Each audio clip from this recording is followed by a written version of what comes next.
નમસ્કાર વિદ્યાર્થી મિત્રો, હું પટેલ દર્શન આપ સૌનું આજના વિડીયોમાં સ્વાગત કરું છું. આજે આપણે ધોરણ 6માં ચેપ્ટર નંબર 7 અપૂર્ણાંક સંખ્યાઓમાં સ્વાધ્યાય 7.5નો પ્રશ્ન નંબર 2 જોઈશું. તો પ્રશ્ન નંબર 2 શું છે? તો ઉકેલો. અહીં આપણે અપૂર્ણાંક સંખ્યાઓના સરવાળા અને બાદબાકી કરવાના છે. ચાલો જોઈએ. તો પહેલો છે 1/18 વત્તા 1/18. તમને ખબર છે કે જ્યારે પણ છેદ સરખા હોય તો એને આપણે કોમનમાં લખી દેવાના અને અંશનો સરવાળો કરી દેવાનો. અપૂર્ણાંકનો સરવાળો કરતી વખત અને બાદબાકી કરતી વખત ધ્યાન રાખવાનું કે બંનેના છેદ સરખા હોવા જ જોઈએ. તો અહીં શું થશે? 2/18 એટલે અહીં 9 દુ 18 થાય એટલે આ 2 ઉડી ગયા એટલે 1/9 આપણો જવાબ આવ્યો. તેવી રીતે આ સી દાખલો જોઈએ. તો અહીં 7/7 ઓછા 5/7. આપણે અપૂર્ણાંકની સરવાળા બાદબાકી કરીએ ત્યારે ખાસ એના છેદ જોવાના. જો છેદ સરખા હોય તો એને કોમનમાં લખી દેવાના અને અંશનો સરવાળો કે બાદબાકી જે કરવાનો હોય તે કરી નાખવાનો. તો 7માંથી 5 જાય તો કેટલા આવે?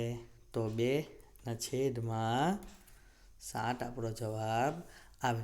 તો આ બાકીના દાખલા પણ આ રીતે જ કરવાનું છે. આપણને ખાસ યાદ રાખવાનું કે અપૂર્ણાંકના સરવાળા અને બાદબાકી કરતા હોય ત્યારે છેદ સરખા હોવા જ જોઈએ અને છેદ સરખા ના હોય તો છેદ સરખા કરવા પડે. છેદ સરખા હોય તો એના અંશનો સરવાળો બાદબાકી થાય અને જે છેદ હોય તે કોમનમાં આવી જાય. ત્યાર પછી આ જી દાખલો છે કે 1 - 2/3. બરાબર છે. આ દાખલો આપણને આપેલો છે તો આપણને અહીં બતાવેલું છે. જો 1 બરાબર શું છે? 3/3. કારણ કે 3 તો ઉડી જાય તો શું વધે છે? 1.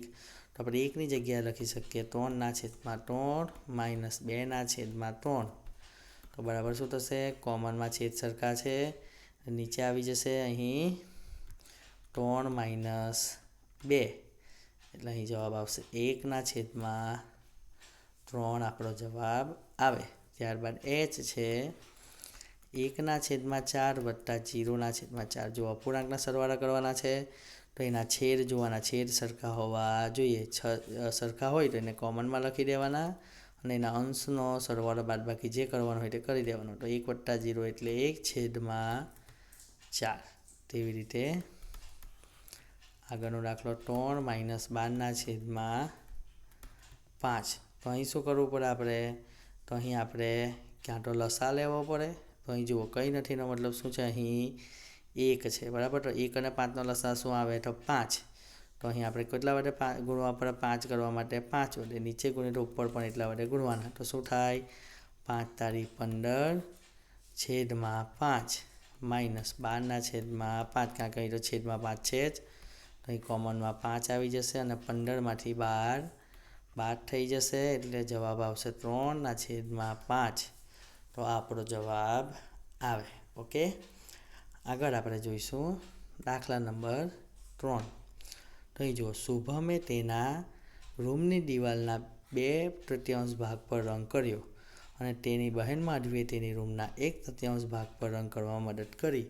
તો બંને સાથે મળીને કુલ કેટલા ભાગ પર રંગ કર્યો હશે? તો જુઓ, આપણને અહીં માટે શું થશે? તો આ બેનો સરવાળો કરી દઈએ.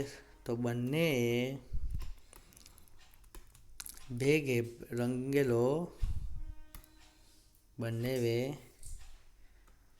રંગેલો દિવાલનો કુલ ભાગ બરાબર 2/3 વત્તા 1/3. તો અહીં શું થશે? તો છેદ સરખા છે જોવાના. છેદ સરખા છે તો છેદ કોમનમાં અને અંશનો સરવાળો કરીશું 2 + 1. તો શું થશે? 3/3. તો 3 ઉડી જાય તો શું જવાબ આવે? 1. એનો મતલબ કે તેઓએ શું કર્યું હશે? તો ભેગા મળીને દિવાલ આખી રંગી હશે. બરાબર. કારણ કે 1 થઈ જાય છે. બરાબર છે. તો એનો મતલબ કે આખી દિવાલ એમણે ભેગા મળીને રંગી હશે. બરાબર છે. આગળનો દાખલો જોઈશું આપણે દાખલા નંબર 5.